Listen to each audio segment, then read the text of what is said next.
भगवते वासुदेवाय. नमस्कार. आजच्या व्हिडिओमध्ये आपण बघणार आहोत श्री अधिक मास महात्म्य कथासार अध्याय 4 कर्मफळाची कथा. विष्णू म्हणाले, लक्ष्मी, पौलव्याची कथा आणि गोदानाचे महत्त्व तुला मागील अध्यायात सांगितले.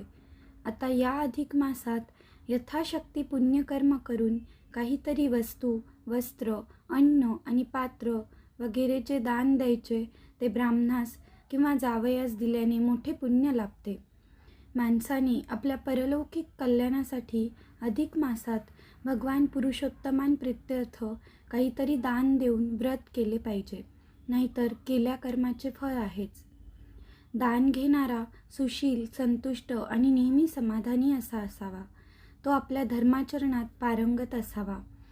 केवळ दुसऱ्याच्या द्रव्याची इच्छा करून आशाभूतपणे वागणारा असा नसावा. सदाचारी, सद्विचारी आणि सतत संयमाने वागून दुसऱ्याचे कल्याण इच्छिणाऱ्या अशा तेजस्वी ब्राह्मण किंवा संत सज्जन यांना अधिक मासात आवर्जून निमंत्रण देऊन त्यांना सन्मानाने दान द्यावे. व्याजाच्या आशेने दुसऱ्यांना धन देणारा एक सावकार, त्याच्यापासून कर्जाऊ रक्कम घेऊन ती परतफेड न करणारा एक कर्जदार आणि त्या कर्जदाराला जामीन राहूनही सावकाराला ती रक्कम न देणारा असा एक जामीनदार, या तिघांच्या मृत्यूनंतर घडलेली एक कथा मी तुला आता सांगतो. एकदा एक प्रवासी ओढ्याकाठी झाडाला घोडा बांधून विश्रांतीसाठी थांबला. त्याने आपले चंबुगबाळे झाडाच्या बुंध्याजवळ ठेवले. ओढ्यात थंड पाण्याने आंघोळ केली, शिदोरी सोडली, भाकरी खाल्ली आणि थोडी डुलकीही घेतली. तेवढ्यात झाडावरील एका माकडाने त्या प्रवाशाच्या चंबुगबाळातील एक लहानसे गाठोडे पळविले. ते प्रवाशाला कळलेही नाही. थोड्या वेळाने तो प्रवासी परत घोड्यावर बसला आणि आपल्या पुढील मार्गावर निघून गेला. प्रवासी निघून गेल्यावर दुसरा एक माणूस तेथे आला. त्याने हातपाय धुतले, ओढ्याचे थंडगार पाणी तो प्याला आणि विश्रांतीसाठी झाडाखाली बसला. तोच काय नवल, झाडावरील माकडाने पहिल्या प्रवाशाचे जे गाठोडे पळविले होते ते सोडून पाहताना माकडाच्या हातून ते निसटले आणि त्या दुसऱ्या माणसाच्या मांडीवर पटकन पडले. हे काय, तो माणूस आश्चर्याने पाहू लागला. बापरे, सोने नाणे, दैवाची विचित्र लीला, देवाची देणगी. त्याने झाडावर पाहिले. ते माकड वाकुल्या दाखवीत पळून गेले. मग त्या माणसाने इकडे तिकडे बारकाईने पाहिले तर तेथे कोणीच नाही. झटकन त्याने ते गाठोडे धोत्रात बांधले आणि तो पटकन तेथून दूर निघून गेला. तेवढ्यात तिसरा एक इसम त्या ओढ्यावर आला. त्याने आंघोळ केली. तो भाकरी खात शांतपणे बसला.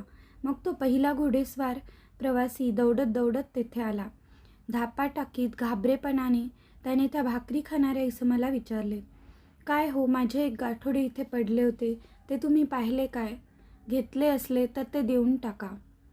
नाही बुवा, कसले गाठोडे, ते मी कशाला घेऊ? काय होतं त्या गाठोड्यात आणि ते तुम्ही इथे कशासाठी ठेवले होते? तोंडात घास घोटवीत तो इसम बोलत होता. अरे चोरा, मलाच प्रश्न विचारतोस? अरे लबाडा, त्या गाठोड्यात माझी 12 वर्षांची कमाई होती, सोने नाणे. थोड्या वेळापूर्वीच मी इथे विश्रांती घेत पडलो होतो आणि मग चंबुगबाळे आवरण्याच्या घाईत ते माझे गाठोडे इथेच पडले. कोसभर दूर गेल्यावर माझ्या ते लक्षात आले. मग मी परत इथे आलो. पाहतो तर तू ते काही नाही, माझे ते गाठोडे तूच घेतले आहेस. बऱ्या बोलाने ते माझे मला परत दे, नाहीतर बघ. घोडेस्वार असा हातगाईवर येऊन त्या इसमाला दम देत होता. भाकरी खात बसलेला इसम त्या घोडस्वाराला गयावया करून सांगत होता, नाही हो, मी तुमचे कसले गाठोडे ते मुळीच पाहिले नाही. माझा झाडा घ्या, झाडाला बांधून चोप देईन. माझे धनाचे गाठोडे तूच घेतले आहेस. कुठेतरी ते लपवून ठेवले असशील, देतोस की नाही बोल, नाही तर. तो प्रवासी त्या इसमाच्या अंगावर धावून गेला. त्याने त्या इसमाच्या मानेला विळखा घातला. मग मात्र तो इसम उठला. त्या दोघांची जटापट चालू झाली. आरडाओरडा झाला. सारे रान गरजले. घोडा खिंकाळू लागला. झाडावरील माकडे चिची करून उड्या मारू लागली. एकच गोंधळ उडाला. देवा धाव रे, देवा धाव रे, तो इसम किंकाळ्या फोडीत होता. घोडेस्वार प्रवासी त्या इसमाला दे माझे धन, दे माझे धन असे म्हणत होता. नेमके त्याच वेळी आकाशमार्गे नारद मुनींची स्वारी तेथून चालली होती. त्यांनी आश्चर्याने तो सारा देखावा पाहिला. त्यांना त्या ओरडणाऱ्या इसमाची खूप दया आली. तो देवाला हाक मारित होता, देवा धाव रे, देवा धाव रे. पण देव कुठे होता? नारद मुनी लगबगीने थेट वैकुंठात आले. त्यांनी मला म्हणजेच विष्णूला ओढ्याच्या काठावरील तो सारा प्रकार सांगितला आणि ते म्हणाले, प्रभू, तुम्ही दीनांचे कैवारी आहात ना? त्या आडदांड राक्षसाने भाकरी खात बसलेल्या गरीब इसमाचा गळा धरला आहे. तो इसम तुमचा धावा करतो आहे आणि तुम्ही तुमची दया, क्षमा, शांती कुठे गेली आहे? मी हसून म्हणालो, नारदा, अरे करावे तसे भरावे. या न्यायाने त्या ओढ्याकाठी तो तसा प्रकार चालला आहे. त्या बाबतीत मी काहीच करू शकत नाही. जे होत आहे ते व्हायलाच पाहिजे होतं. पूर्वजन्मीचा त्यांचा तो खेळ आहे. मग विष्णूंनी नारदाला त्या गोष्टीचा उलगडा केला, तो असा. त्या ओढ्याच्या काठावर मध्येच आलेला तो दुसरा प्रवासी म्हणजे पूर्वजन्मीचा तो एक सावकार होता. तिसरा भाकरी खात बसलेला गरीब इसम हा पूर्वजन्मीचा कर्जदार होता आणि जो पहिला घोडेस्वार प्रवासी तो पूर्वजन्मी या गरीब इसमाचा जामीनदार होता. सावकार मध्येच आला. त्याने कर्जाऊ दिलेली पूर्वजन्मीची रक्कम त्याची त्याला सहजच मिळून गेली. अचानक धनलाभ झाला. त्याला खूप आनंद झाला.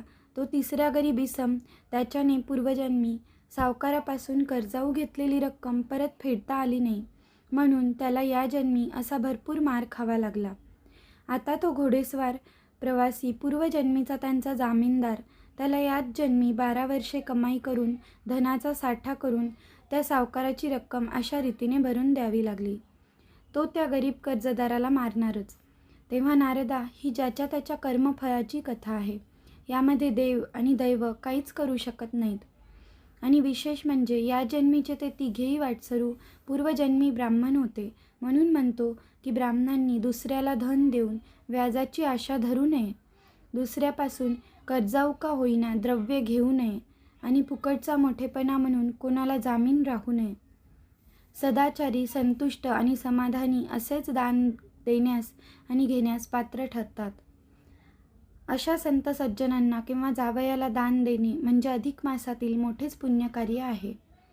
स्वतःचा आचारधर्म पाळून कठोर तपश्चर्या करणाऱ्या पौलव्य ऋषींना देवसुद्धा भ्याले. त्यांनी गायीच्या शरीरात प्रवेश केला म्हणून या अधिक मासात देवांपेक्षाही ऋषी, ब्राह्मण, संत सज्जन आणि गोमाता यांना फार महत्त्व दिले आहे. यासंबंधी नृगराजाची कथा आता पुढे 5व्या अध्यायात वाचावी. उद्या आपण बघणार आहोत अध्याय 5वा नृगराजाची कथा. तोपर्यंत ओम नमो भगवते वासुदेवाय नमः.